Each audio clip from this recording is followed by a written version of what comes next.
은혜스러운 찬양 감사합니다.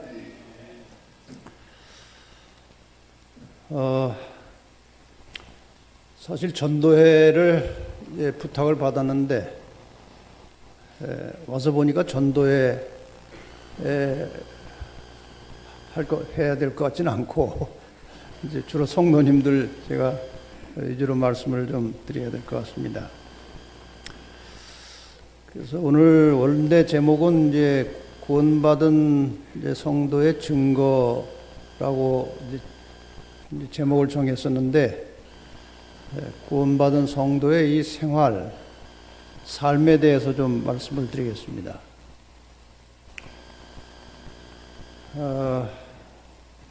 이런 글을 제가 간단하게 이제 써봤어요.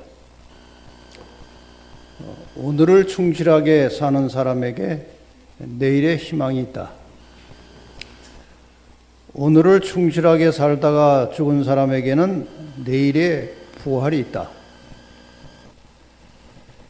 내일을 염려하지 않고 오늘을 충실하게 살면 오늘과 내일의 선악의 싸움에서 승리할 수 있다. 우리가 구원받는 것은 그렇게 복잡하고 어렵지 않습니다. 예수를 믿음으로 예수님께서 우리의 죄를 대속하시고 십자가에 돌아가셔서 우리의 모든 죄는 예수님께서 다 짊어지셨기 때문에 우리가 죄인임을 고백하고 용서를 구하면 죄는 해결되고 구원은 얻는 것입니다. 근데 문제는 구원받은 다음에 어떻게 사느냐 하는 것이 사실 더 중요한 거예요. 그래서 오늘 저녁에는 이 구원받은 성도는 오늘을 어떻게 사는가, 이 주제로 좀 말씀을 드리겠습니다. 빌립보 2장 27절에 보면 오직 너희는 그리스도 복음에 합당하게 생활하라. 우리가 복음을 믿음으로 구원받는 것 중요합니다. 그러나 이 구원받은 이후에 더 중요한 것은 복음에 합당하게 사는 것입니다. 이런 말이 있습니다. 사람은 대체로 법 따라 살지 않고 습 따라 산다. 무슨 말씀인지 이해가 가십니까? 사람들이 어떻게 살아야 하는 원칙을 알고 있어요. 하나님의 뜻이 무엇인지 알고 있습니다. 그러나 대체로 사람들은 그 원칙을 따라 살지 않고 자기가 살아오는 동안에 길들여진 습관을 따라서 삽니다. 대체로 사람이 그렇습니다. 예를 들어서 저녁에 텔레비전 1시간 정도 보고 기도 한 5분쯤 하고 자는 것이 습관이 된 사람들은 계속 그렇게 삽니다. 습관을 따라 살아요. 로마서 8장 19절에 보면 사도 바울이 이렇게 말합니다. 내가 원하는 바 선은 하지 아니하고 이 선은 기준이고 법이에요. 근데 그 법 따라 살지 않고 도리어 원치 아니하는 바 악은 행하는도다. 악은 우리에게 죄인에게 아주 습성화되어 있는 것입니다. 법 따라 살지 않고 습관 따라 산다는 말이에요. 정리하면 이런 것입니다. 보통 사람은 대체로 올바른 원칙보다는 타고난 죄된 본성과 삶을 통해서 길들여진 습관을 따라서 살아갑니다. 그러나 구원받은 성도는 인간의 행복과 건강과 영생을 위하여 창조주 하나님께서 주신 법칙을 따라서 살아야 합니다. 하나님의 법칙이 우리의 생활의 습관이 되고 길들여져야 된다, 그 말씀이에요. 그래서 그리스도인 삶에서 가장 중요한 것은 하나님의 말씀의 원칙을 따라서 의로운 생활 습관을 만드는 것입니다. 우리가 자녀들을 교육할 때에도 좋은 생활 습관을 만들어주는 것이 굉장히 중요합니다. 어른도 마찬가지예요. 어른은 워낙 오랜 세월 이 굳어진 습관을 따라 살기 때문에 고치기가 사실 아이들을 고치는 것보다 더 어렵습니다. 그러나 그리스도인은 어떻게 살아야 하는 삶의 원칙을 하나님의 말씀을 통해서 배우고 깨닫고 알고 있기 때문에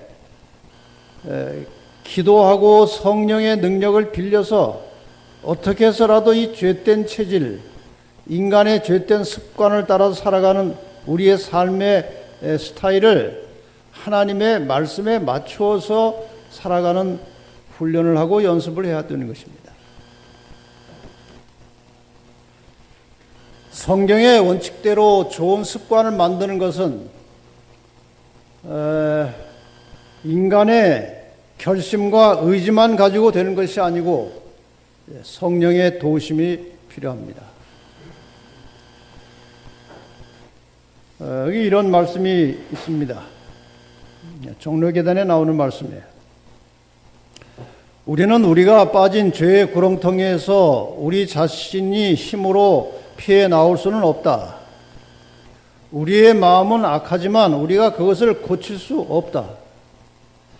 누가 깨끗한 것을 더러운 것 가운데서 낼 수 있으리까 하나도 없나이다.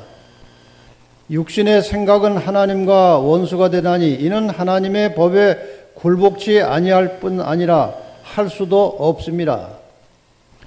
교육과 수양과 의지력의 연단과 인간의 노력들이 필요하기는 하지만 이러한 것들은 마음을 변화시키기에는 무력한 것이다.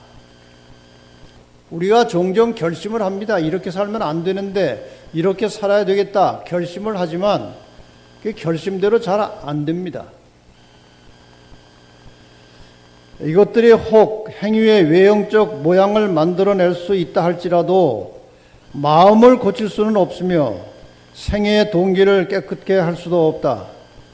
사람이 죄에서 벗어나서 성결하여지려면 먼저 마음 속에서 동작하는 능력이 있어야 하나니 곧 위로부터 새 생명을 받아야 한다. 이 능력은 곧 그리스도이시다. 오직 그의 은혜만 이 죽을 심령의 기능의 생기를 주어서 그것을 하나님께로 즉 거룩한 대로 이끌 수 있는 것이다. 우리가 그리스도인이 되었으면 우리의 모든 정성과 힘을 다해서 하늘의 능력을 빌리고 얻어서 우리의 이 죄된 습성을 하나님의 뜻에 맞추어 변화시키는 일에 전심전력을 해야 하는 것입니다. 많은 그리스도인들이 예수는 믿고 있지만 그냥 되는 대로 삽니다. 우리 기독교 신앙에 매우 중요한 본질이 있어요. 이 기독교 신앙의 본질을 세 가지로 나름대로 요약을 한 것이 있는데 첫째는 종말신앙입니다. 기독교 신앙은 종말신앙이에요. 여기 예수님께서 제자들에게 이 말씀을 하셨습니다. 마태복음 24장에 이러므로 너희도 예비하고 있으라 생각지 않은 때에 인자가 오리라. 그런즉 깨어 있으라 너희는 그 날과 그 시를 알지 못하느니라. 예수님께서 제자들에게 이 말씀을 하실 때에 재림을 염두에 두고 하신 말씀입니다. 그날, 내가 다시 오는 날, 어느 때인지 모른다. 그러니까 너희는 항상 깨어서 예비하고 있으라. 적어도 예수님께서 제자들이 사는 시대에는 재림하지 않을 것을 예수님께서 아십니까? 모르십니까? 아시죠? 적어도 제자들 시대에는 예수님께서 안 오십니다. 왜냐? 구약에 나온 다니엘서 8장 9장의 2300주야 예언에 의하면 예수님이 아무리 빨리 오셔도 2300주야가 끝나는 1844년 이전에는 예수님이 안 오십니다. 제자들 시대에 예수님이 안 오실 것을 예수님이 아십니다. 그런데도 너희 때 올지도 모르니까 깨어서 기도하라고 말씀하신 이유가 무엇일까요?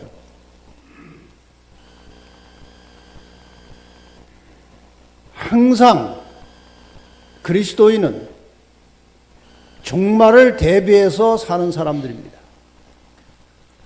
이 종말이라는 것은 역사의 종말, 예수의 재림으로 이루어질 역사의 종말도 있지만 개인의 종말이 있어요. 내가 죽는 그 시간이 곧 예수님이 재림하시는 시간이에요.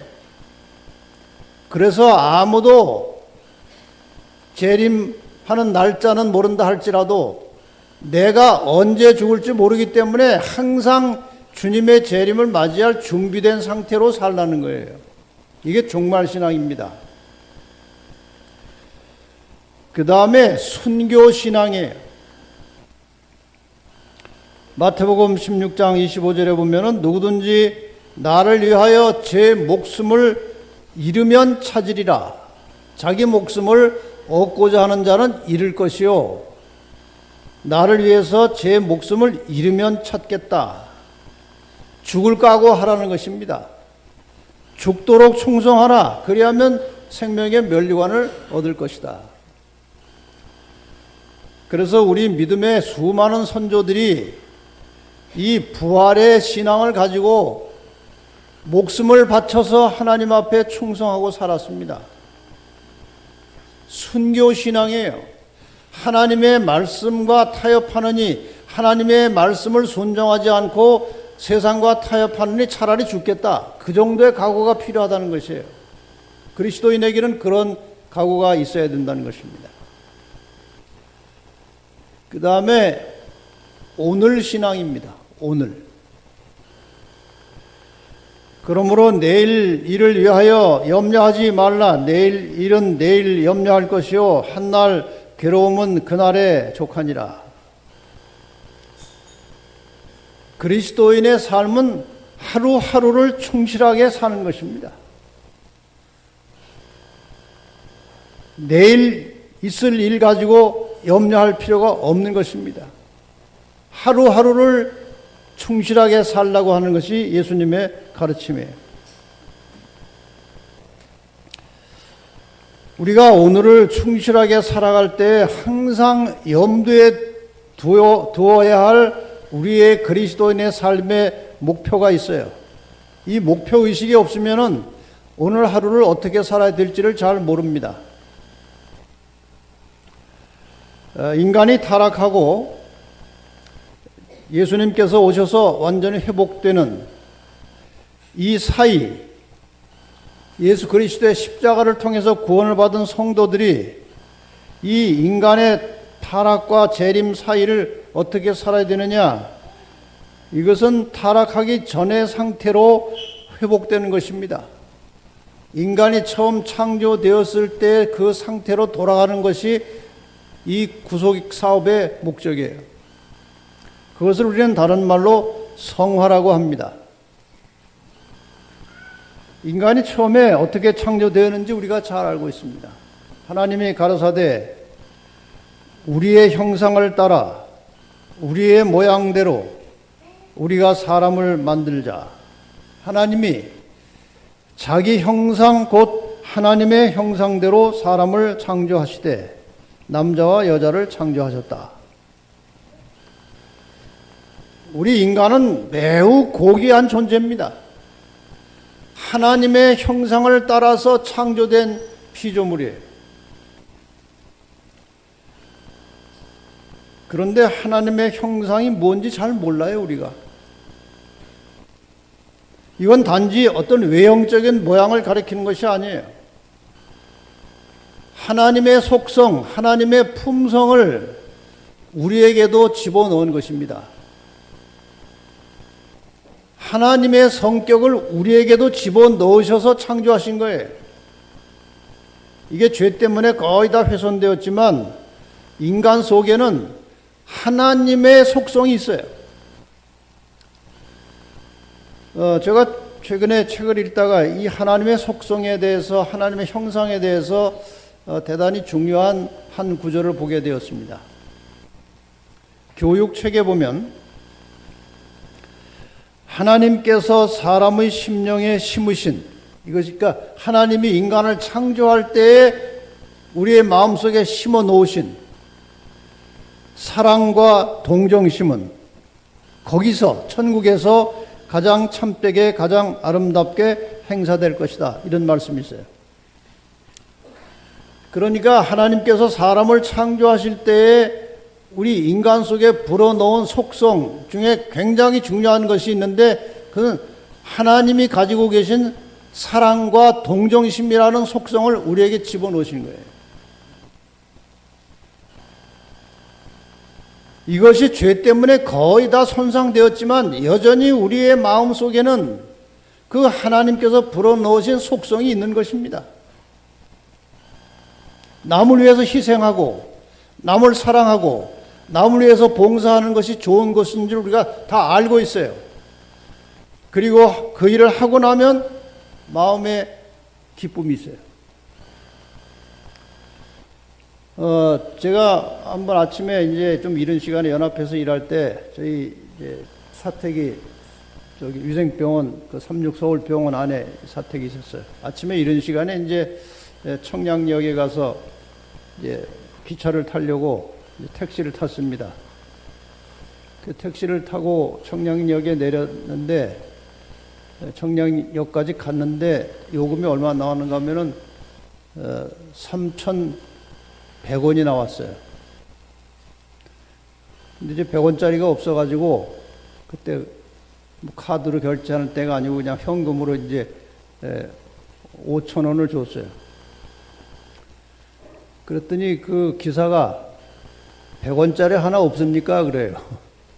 그러니까 5,000원에다가 100원만 주면은 2,000원 거실러 주면은 간단한데 100원짜리가 없으니까 1,900원을 거실러 줘야 되는데 잔돈이 없었나 봐요.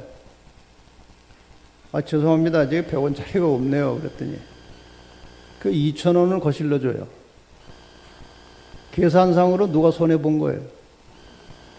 그 운전기사가 100원 손해 본 거예요. 그래서 제가 이거 아침 이른 시간부터 그 기사님이 손해를 보시면 되겠습니까? 하고 제가 이제 1,000원을 다시 내드리고 그냥 가시라고 그랬어요. 그랬더니 900원 더 받았는데 굉장히 좋아하시더라고. 돈 900원인데.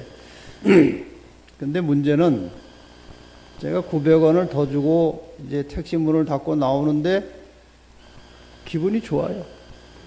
돈 900원 더 줘놓고 기분이 좋다 이거죠. 그게 왜 좋아요? 누가 그런 일 하고 나서 좋으라고 누가 그랬어요? 나도 몰라요. 근데 좋아요. 그것이 바로 하나님께서 인간을 창조하실 때 불어넣으신 하나님의 사랑과 희생과 동정의 속성이에요. 하나님이 그것을 우리에게 다 집어넣었어요. 요즘 말로 하면 세팅을 한 거예요. 그렇게.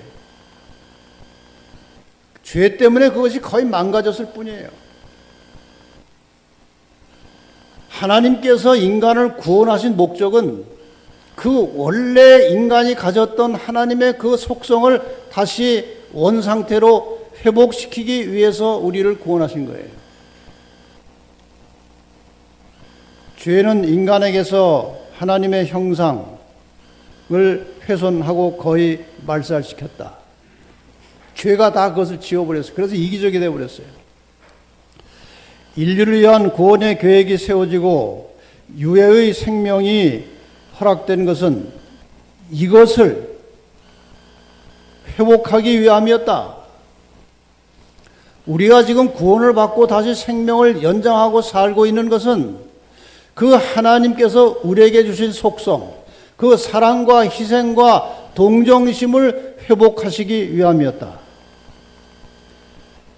다른 모든 것의 기초가 되는 인간의 목적은, 인간이 존재하는 목적은 인간이 처음 창조받을 그때의 완전함으로 돌아가는 것이다. 여러분이나 저나 살면서 왜 살아야 되는지 목적의식이 있어야 됩니다. 하나님께서 인간이 어떻게 살기를 원하시는지 그것을 알아야 되는데, 하나님께서 인간에게 어떻게 살기를 원하시는 목적은 그 하나님의 형상을 회복하는 거예요. 우리가 매일의 생활 속에서 여기에 관심을 두고 살아야 된다는 것입니다. 복음의 본질은 회복 사업이다. 우리가 복음을 믿고 복음을 듣고 구원을 받았으면 그 복음에 합당하게 살아야 되는데, 그 복음에 합당한 삶이 무엇이냐? 인간이 범죄하기 전에 가졌던 원래 하나님의 형상을 다시 찾는 거예요. 하나님의 형상대로 형성된 품성은 우리가 이 세상에서 내세로 가져갈 수 있는 유일한 보물이다. 우리가 예수님께서 재림하실 때에 이 세상에서 노력해서 얻은 것 중에 하늘에 가져갈 것은 아무것도 없습니다. 아무리 좋은 차를 가지고 있어도, 예를 들어서 예수님 재림하시기 한 달 전에 벤츠를 샀어요, 차를. 한 달밖에 안 됐어요. 근데 예수님이 오신 거예요. 그건 아무리 아까워도 못 가져갑니다. 가져가봐야 쓸 데도 없고요. 어떤 집도, 어떤 명예도, 어떤 권세도 재림하실 때는 아무 소용이 없어요. 주님께서 오실 때 가져갈 수 있는 재산은 변화된 품성입니다. 하나님께서 처음에 인간에게 불어넣으신, 창조할 때 집어넣으신 그 하나님의 사랑과 희생과 동정의 그 하나님의 품성, 그것을 우리가 가져가는 것입니다. 여러분, 이 땅에 사는 동안에 다른 거 얻으려고 기를 쓰고 살지 마시고 하늘에 가져갈 수 있는 보물, 품성을 가꾸는 일에 몸바쳐 헌신하시기를 바랍니다. 그것이 가치 있는 삶이에요. 그것이 지혜로운 삶이에요.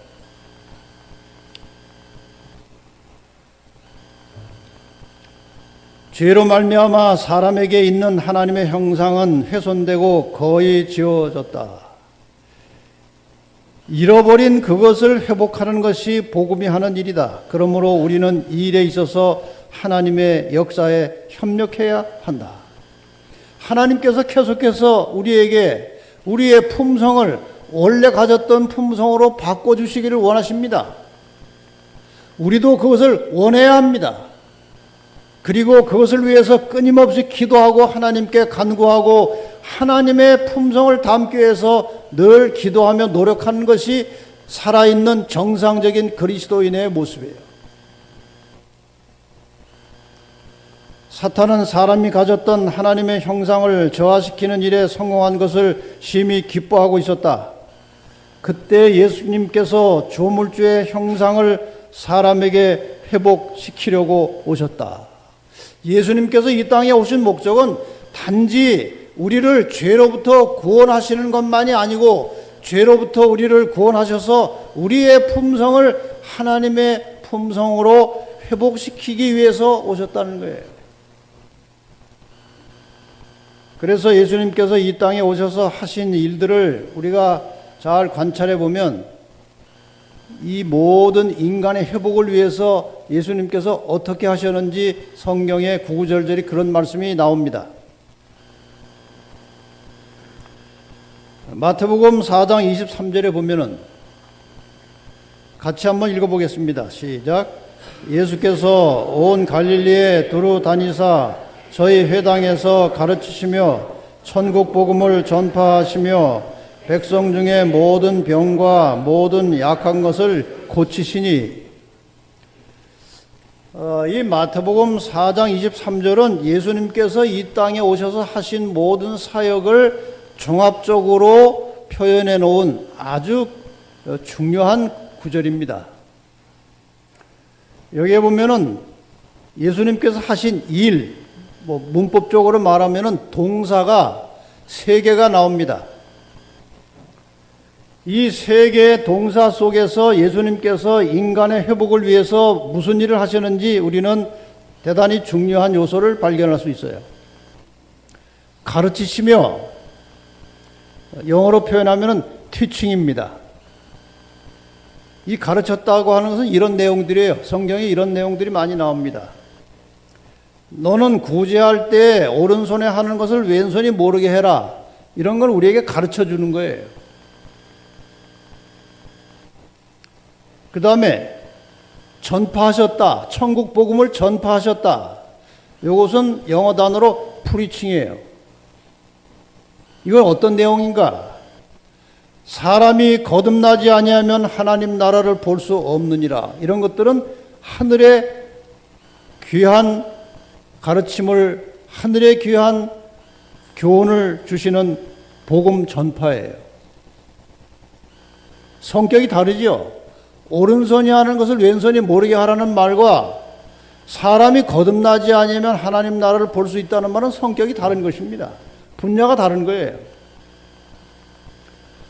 그 다음에 고치셨다. 이것은 힐링이라고 되어 있습니다. 영어 단어로.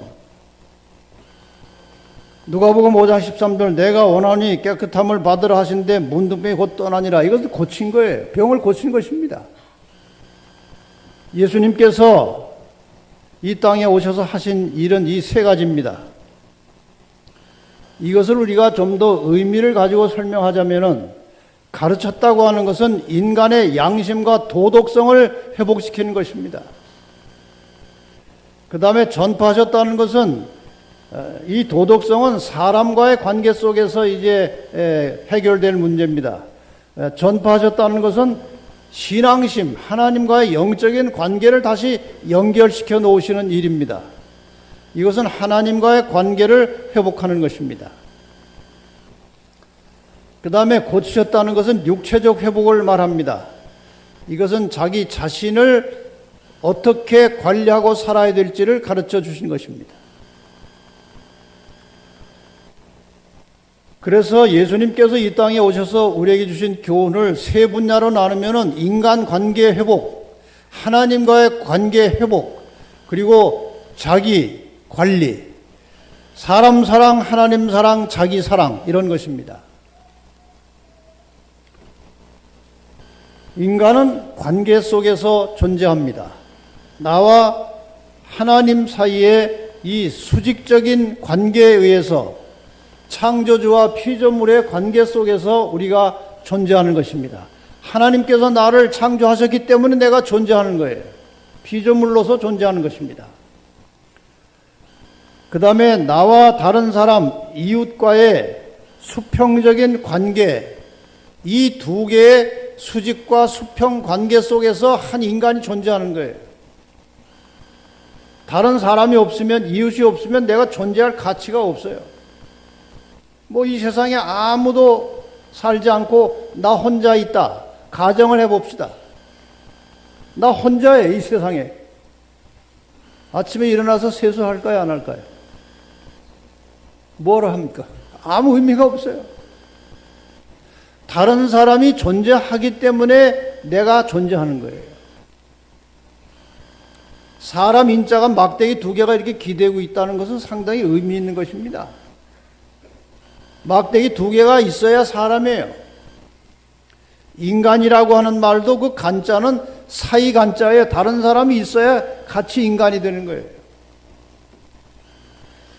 이렇게 해서 인간의 존재는 이 2개의 관계 속에서 만들어지는 것입니다. 그래서 우리가 그리스도인으로서 이 세상을 살아가는 동안에 이웃과 어떤 관계로 살 것인가? 하나님과의 관계를 어떻게 유지할 수 있느냐?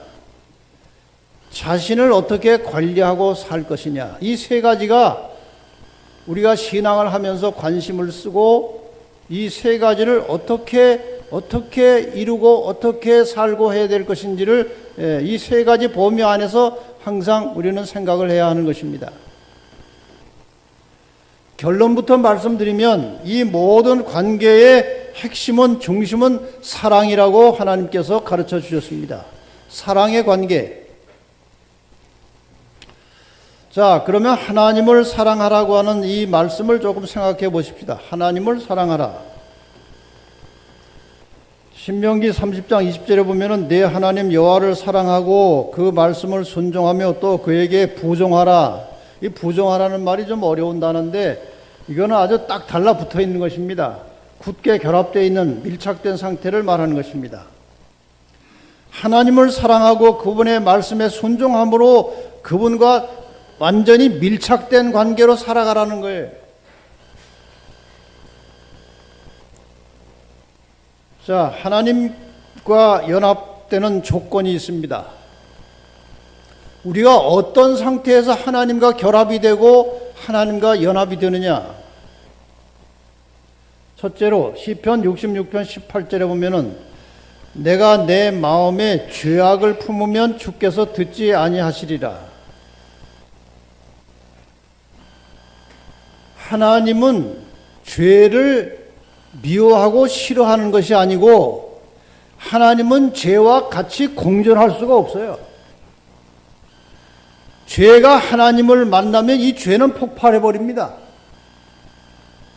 그래서 이스라엘 백성들이 시내산에서 하나님하고 대면할 때 그 모세가 가까이 오지 말도록 백성들에게 경고하라고 그랬어요. 왜? 죄인이 하나님 곁에 가까이 가서 부딪히는 순간에 폭발해요. 죄 때문에. 그래서 우리가 하나님과 밀접한 관계를 가지고 살 수 있는 가장 중요한 조건은 죄를 항상 씻고 사는 것입니다. 우리는 날마다 회개할 필요가 있다. 우리의 기도는 더욱 열렬해야 한다. 그리하면 그 기도가 더욱 효력이 있을 것이다. 우리가 인간이기 때문에 그리스도인이지만 실수하고 죄짓고 그럴 때가 많이 있어요. 그런데 중요한 것은 이 죄를 마음에 품고 있지 말라는 거예요. 인간이기 때문에 죄된 생각 들 수도 있고 또 누구를 미워하게 될 수도 있어요. 근데 그러한 순간에 그것을 붙들고 풀지 않은 상태에서 마음에 품고 살지 말라는 거예요. 여러분 혹시 미워하는 사람 마음속에 품고 몇 달씩 살고 있습니까? 그거 우리 그리스도인이면 그러면 안 돼요. 그리스도인은 순간적으로 미운 마음이 드는 사람은 있을지 몰라도 계속해서 미운 사람이 있으면 안 됩니다. 그리스도인은 그러면 안 돼요. 모든 사람과 화목하고 살라고 그랬어요. 어쨌든 하나님과 밀접한 관계를 가지고 살려면 항상 죄를 씻어내고 정결한 마음을 가지고 살라는 것입니다. 하나님은 죄와 공존할 수 없는 분이기 때문에 우리는 항상 그리고 매일 그리스도의 보혈로 죄를 정결케 씻음 받는 경험을 해야 하는 것입니다.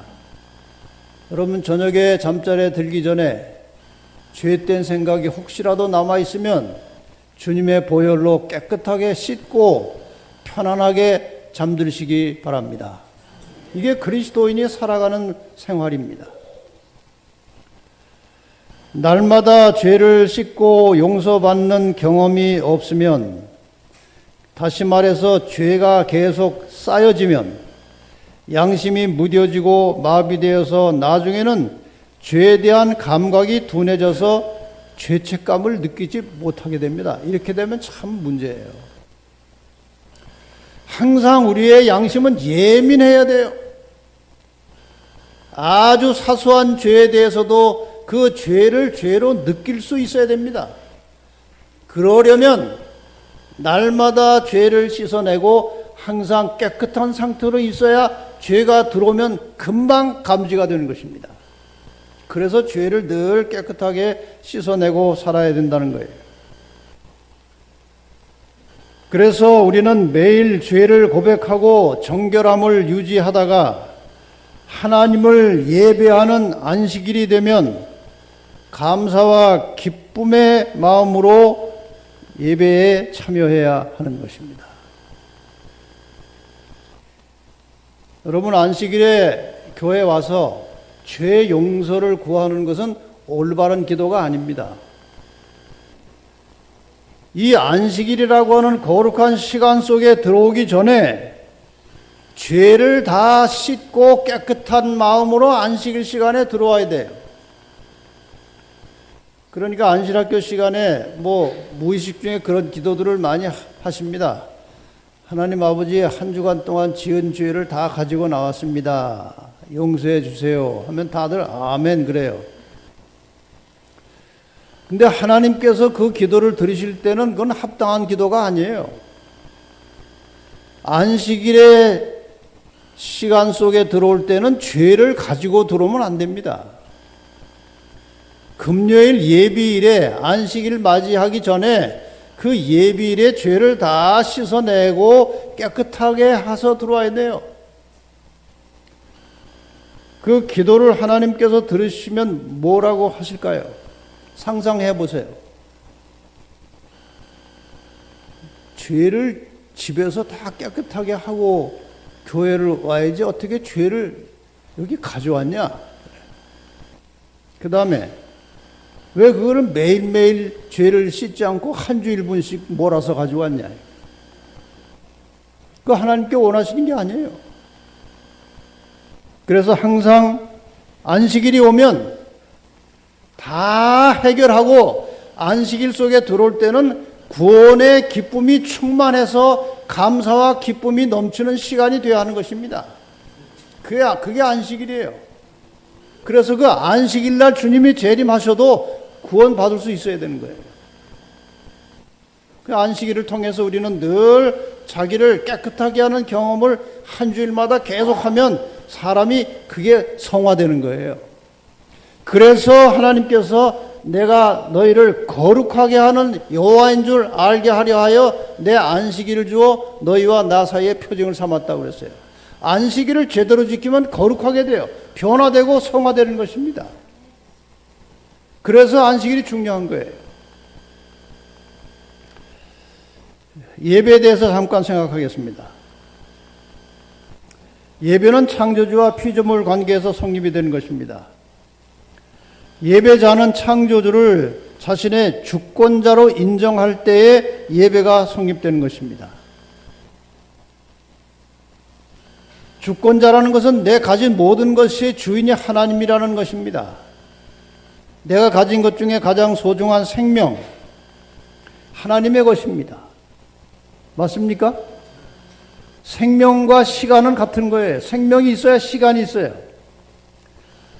나의 생명과 시간이 다 하나님의 것임을, 그분이 나의 주권자임을 인정하고 고백하는 신앙이 그게 안식일을 구별하는 것입니다.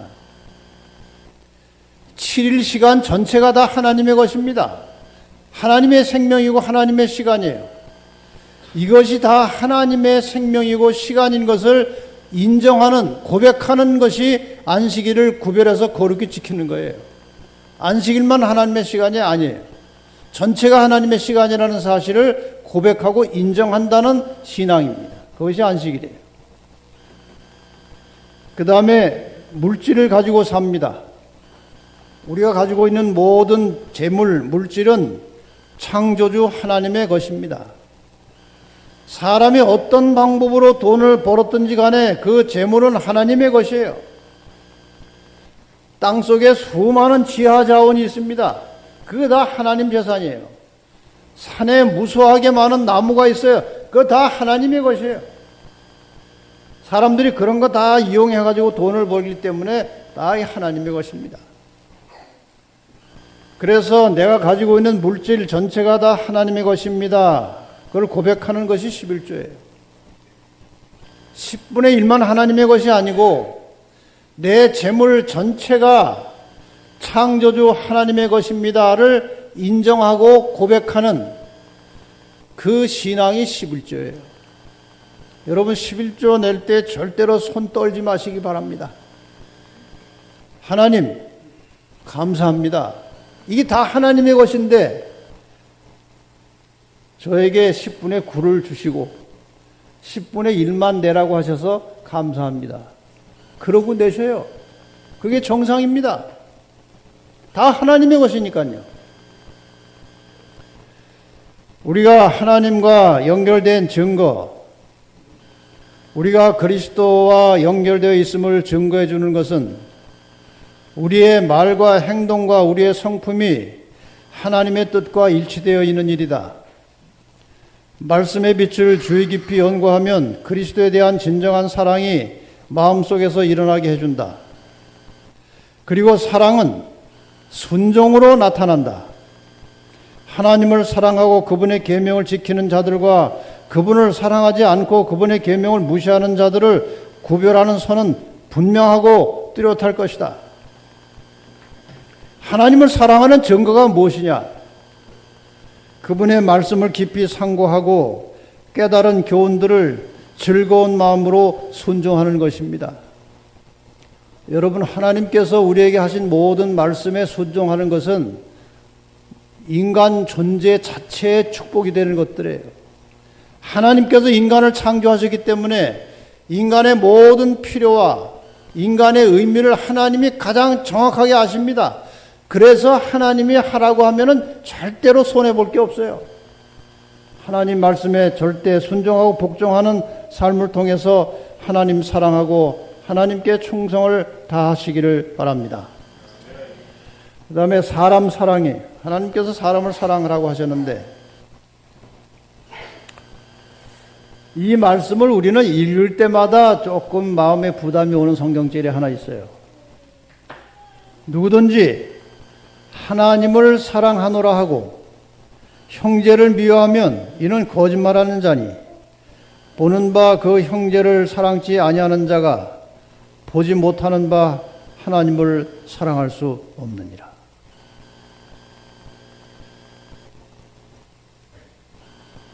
질문을 이렇게 드리면 전부 다 아멘 합니다. 여러분 하나님 사랑하십니까? 하면은 다 아멘 해요. 근데 거기에 아멘 하려면은 그 전에 조건이 뭐예요? 형제를 사랑해야 돼요. 형제를 사랑하지 않으면서 하나님 사랑하십니까? 라는 질문에 아멘 하면 그건 거짓말이에요. 여기 그렇게 말씀하셨잖아요.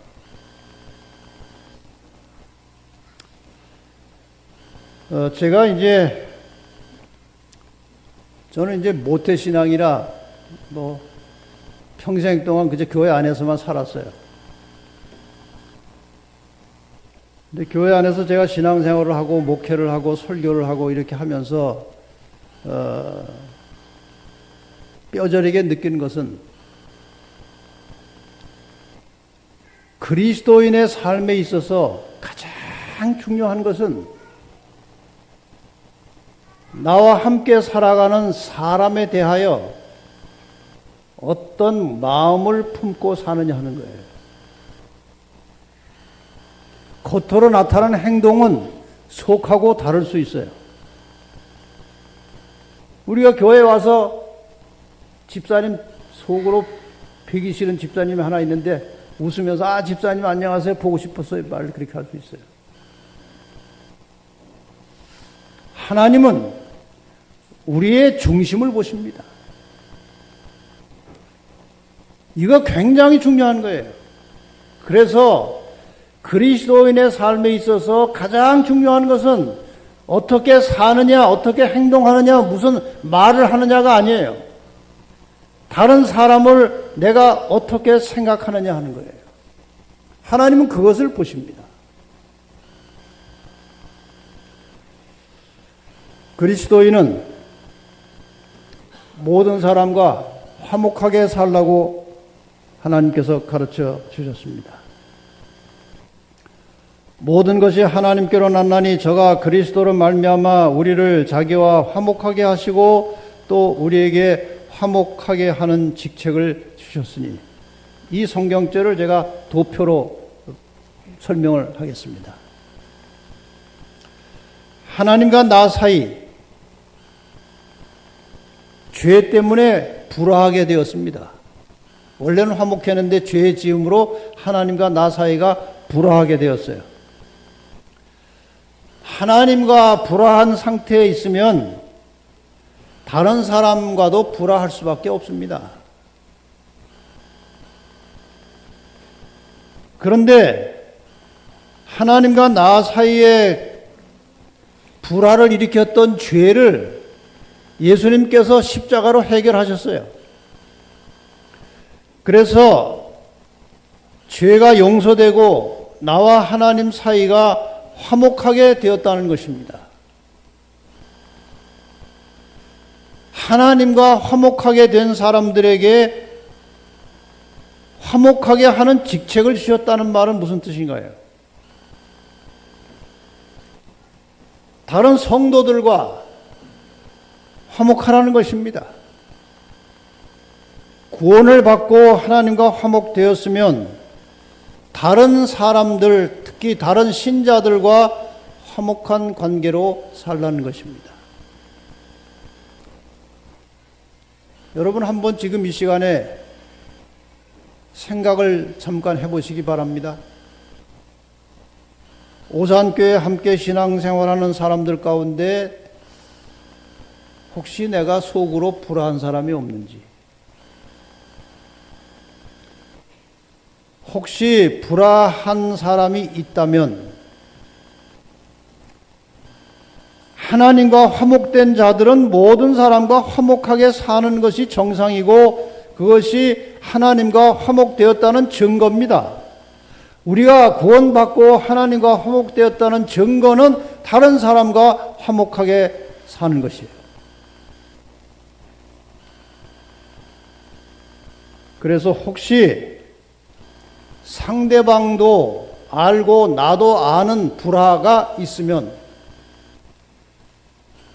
즉시로 화목한 관계로 회복하셔야 합니다. 그리고 상대방은 잘 모르지만 내가 혼자 속으로 안 좋게 생각하고 있으면 그 속을 씻어내고 풀어내고 화목한 관계로 돌아가야 하는 것입니다. 이것이 그리스도인이에요. 그 다음에 비신자들, 하나님과 화목되지 않은 자들, 이 사람들을 하나님과 화목시키는 것이 또 우리의 사명입니다. 이것이 화목하게 하는 직책이라고 하는 말의 의미예요. 할 수 있거든 너희로서는 모든 사람으로 더불어 평화하라. 예수님께서 부활하신 다음에 제자들에게 나타나셔서 하신 첫 번째 말씀이 무엇인지 아십니까? 예수님께서 부활하시고 제자들에게 나타나셔서 처음에 뭐라고 그러셨어요? 너희에게 평강이 있을지어다. 그리스도인은 모든 사람과 평화한 관계로 살라는 것입니다. 오늘 저녁에 여러분 이 말씀을 가슴속에 깊이 새기시고 가시기를 바랍니다. 그리스도인이라면 모든 사람과 화목한 관계로 살아야 하는 것입니다. 모든 사람과 화목하게 지내려면 오늘 용서하며 살아야 하는 것입니다. 오늘, 내일 미루지 마시고. 하나님의 용서는 죄인이 본인만 용서받기를 원하면 언제나 용서받을 수 있어요. 하나님은 우리를 언제라도 용서하십니다. 하나님의 용서는 본인이 자신의 죄를 인정하는 한 횟수의 제한이 없습니다. 계속 우리가 고백하면 용서해 주십니다. 하나님에게 용서받은 경험이 있는 사람은 그래서 다른 사람의 어떤 잘못도 용서해야 하는 것입니다. 그것이 내가 하나님께 용서받았다는 증거예요. 자신에게 실수한 사람이 용서를 구하지 않아도 본인은 일단 용서를 해야 하는 것입니다. 어떤 사람은 용서하는데 굉장히 인색한 사람이 있어요. 제가 교회에서 한번 문제가 있어가지고 두 사람이 아주 안 좋은 감정을 가지고 있어요. 그래서 두 사람에게 다 설득을 해가지고 한 자리를 마련했어요. 그래서 조금 잘못한 사람에게 이 사람이 아니라 이 사람을 굉장히 잘못했다고 생각하고 있는 거예요. 제가 볼 때는 별로 그렇지도 않은데 그래서 불화한 거예요. 그래서 제가 이 사람에게 사과를 하라고 그랬어요. 사과를 했어요. 사과를 하고 이제 악수를 하고 헤어졌는데 이 사과를 받은 사람이 저한테 하는 말이 진정성이 없대요.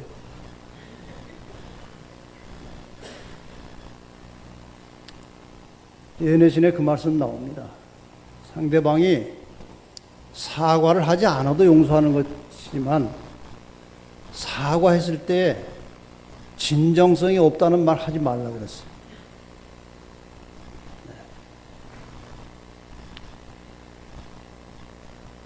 용서를 구하지 않아도 용서를 해야죠. 용서를 구했는데도 뭐 진정성이 없는 이러면 안 돼요. 당사자가 용서를 구하면 진정성에 상관하지 말고 당연히 용서하라는 것입니다. 여기 그 말씀이 나옵니다. 만일 어떤 형제가 그대에게 죄를 범하거든 그를 용서해 주어야 한다. 그 형제가 그대에게 와서 죄를 자백할 때 그대는 그의 겸비가 너무 부족하다고 생각하거나 그가 진정으로 자복하지 않았다는 생각을 갖지 않도록 하라. 그대가 사람의 마음을 속을 훤히 알고 있는 것처럼 그 형제를 판단할 권리를 가졌는가? 하나님의 말씀은 회개하거든 용서하라. 만일 하루 7번이라도 내게 죄를 얻고 7번 내게 돌아와 내가 회개하노라 하거든 용서하라고 하셨다. 용서하시겠습니까? 용서하세요. 모든 사람을 용서하세요.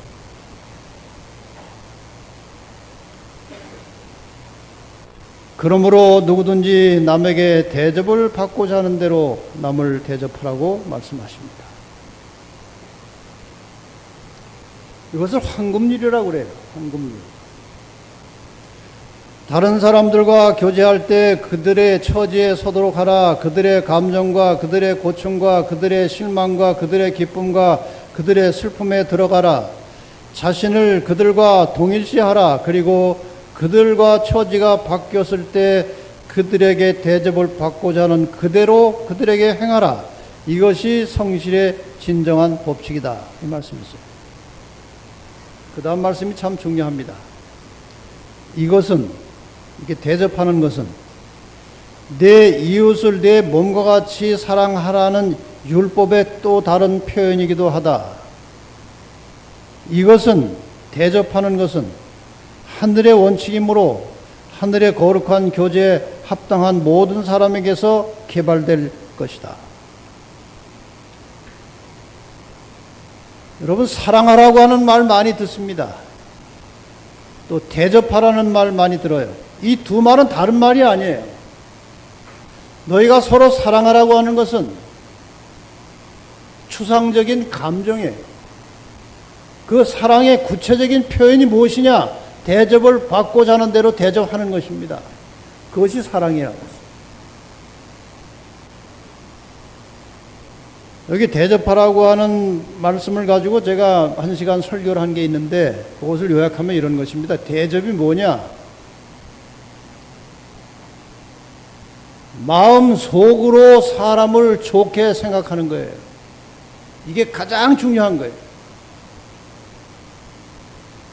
마음 속으로 사람을 좋게 생각하는 거예요. 혹시 여러분 마음속에 좀 언짢게 안 좋게 생각하는 사람 있으면은 오늘 저녁 잠들기 전에 다 지우세요. 모든 사람을 좋게 생각하세요. 제가 이제 목사이기 때문에 가르치는 대로 또 살려고 노력을 해야죠. 저는 하여간 이상하고 참 진짜 이해 못할 사람들이 주변에 많이 있잖아요. 살다 보면. 더군다나 목사는 이제 전 교인을 상대해야 되기 때문에 별 사람이 다 있어요. 한 번은 교회 한 청년이 왔는데 술, 담배 냄새가 그냥 쩔어 있어요. 말 같지도 않은 말을 하는 거예요. 근데 제가 그냥 잘해줬어요. 할 수 없이 잘해준 게 아니라 그냥 잘해줬어요. 저한테 돈도 빌려달라고 그러면 돈도 빌려주고 잘해줬어요.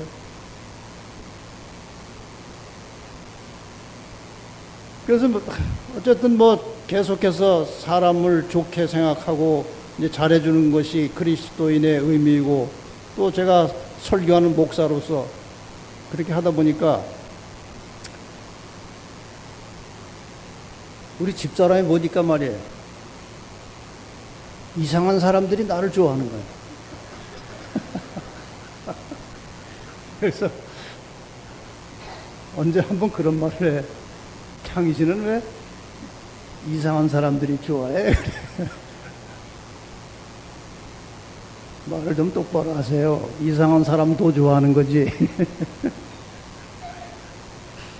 여러분, 우리가요, 이렇게 사람들을 좋게 생각하고 대하면요, 사람들이 다 알아요. 사람들이 그 영물이기 때문에 저 사람이 나에게 대해서 좋게 생각하는지 안 좋게 생각하는지 말 안 해도 다 알아요. 근데 이렇게 좋게 생각하면요, 사람들이 다 좋아합니다.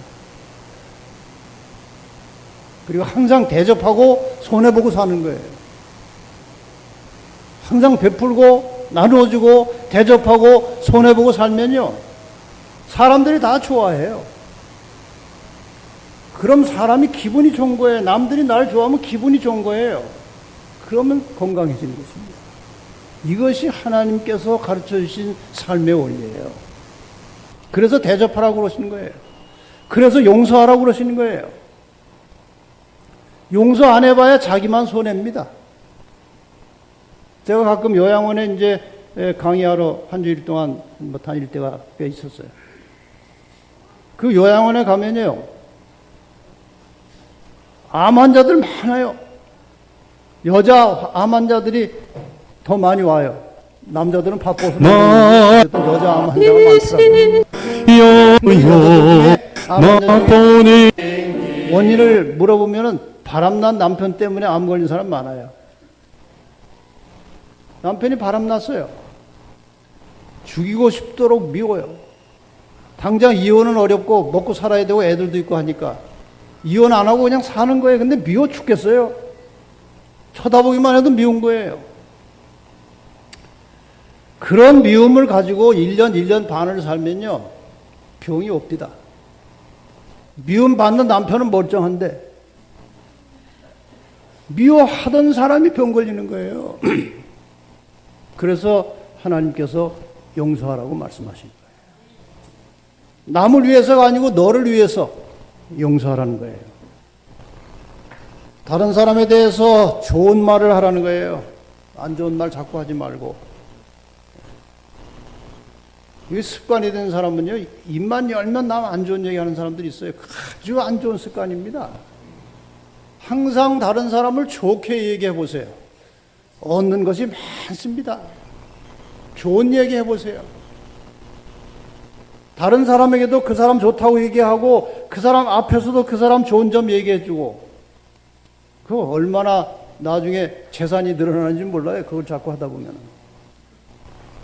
모든 사람에게 친절하게 대하는, 자신의 가진 것들을 남에게 나누어 주라는 것입니다. 사람을 영생으로 인도하는 복음을 전해주는 것입니다. 이것이 대접의 원칙이에요. 이것이 남을 대접하라는 것입니다. 이것이 바로 사랑하는 것이에요. 감정으로 사랑하는 게 아니에요. 이런 행실로, 마음으로 대접하는 것이 곧 사랑입니다. 그런데 이렇게 다른 사람들을 복되게 하는 데서 오는 즐거움은, 다른 사람을 복되게 하면 마음이 즐거워요. 경험해 보셨죠?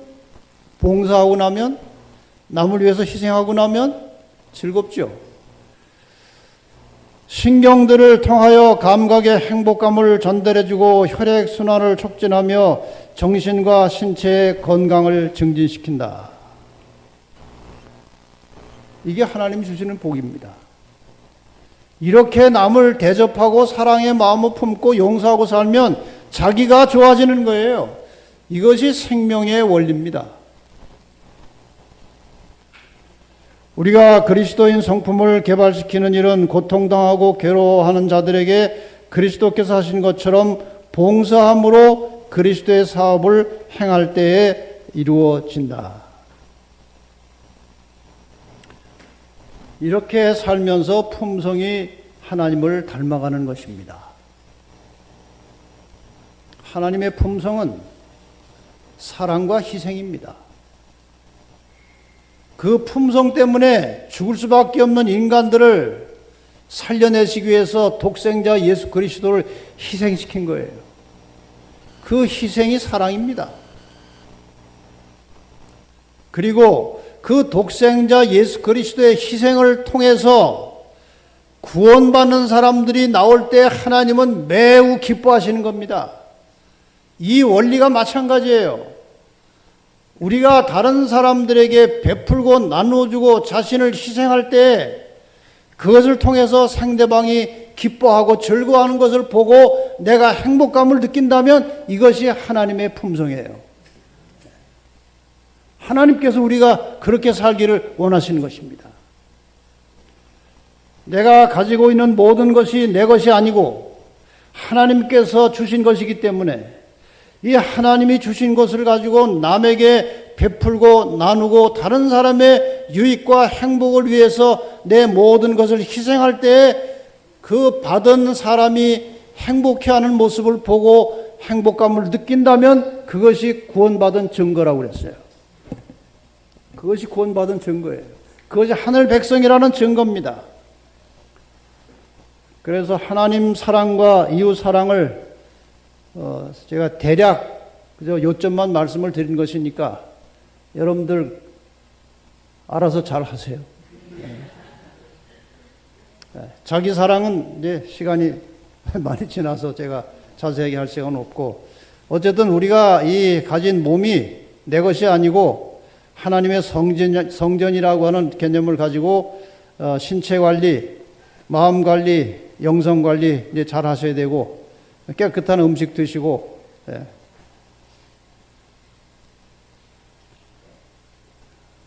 감사하고 기도하고 기뻐하고 성령의 역사를 통해서 영성 관리 잘 하시고, 제가 마지막에 중요한 말씀이 있어서 인용하고 끝나겠습니다. 이 하루야마 시게오라고 하는 사람이 뇌내 혁명이라는 책을 썼어요. 이 책에 이런 글이 나옵니다.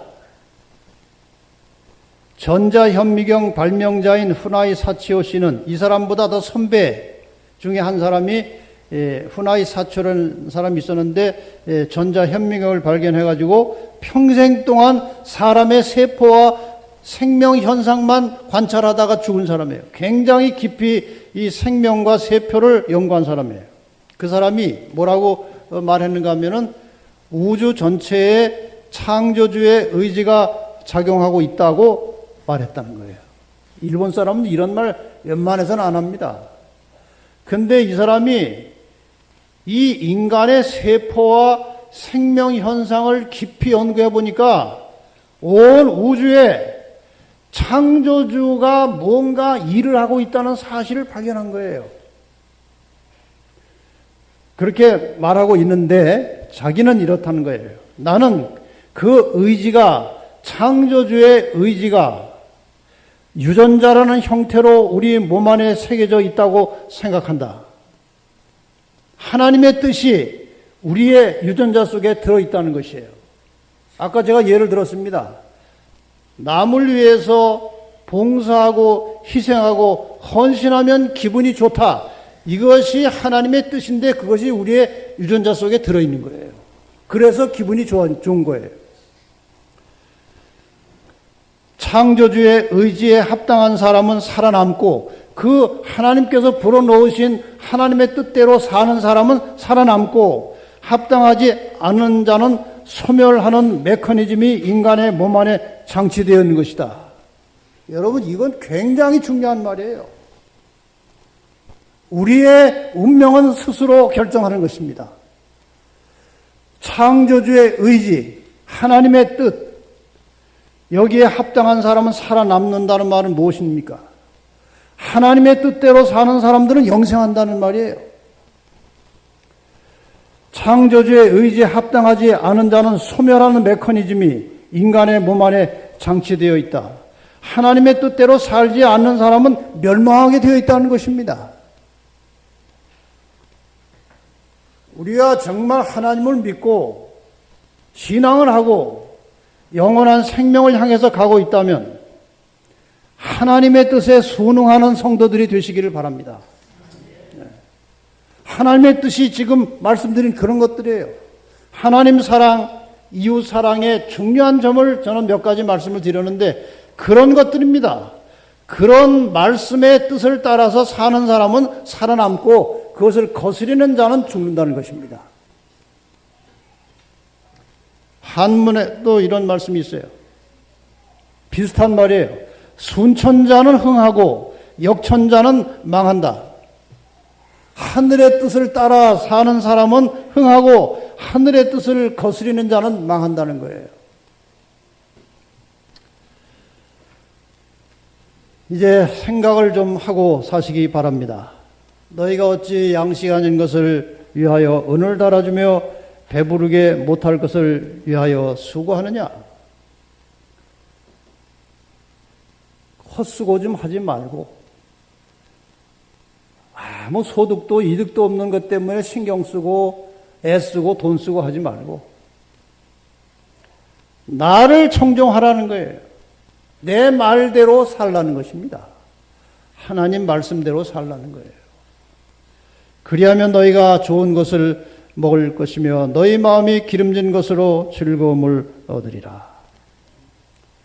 여러분의 오늘 이 저녁의 심령 속에 하나님께서 주신 말씀을 깊이 새기시고 가시기를 바랍니다.